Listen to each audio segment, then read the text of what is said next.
There's my racks.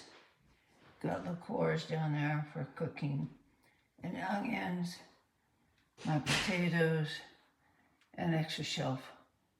These are really handy. And see, they hold a good size onion. It's not very clear, I don't know why, but you also bought, this is our pantry, which is not real big.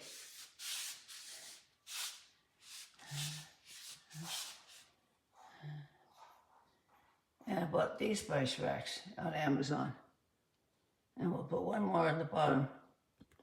But otherwise, you can't go wrong with these whatsoever.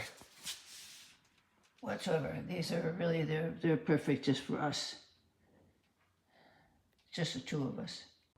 Have you ever gone to the bathroom and realized you're out of toilet paper? Same. This is why I love having this wire storage bin in my bathroom. I'm a visual girl.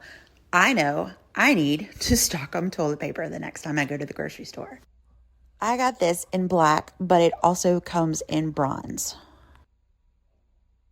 It's 15.8 inches long, 5.9 inches wide, and has a height of 3.2 inches.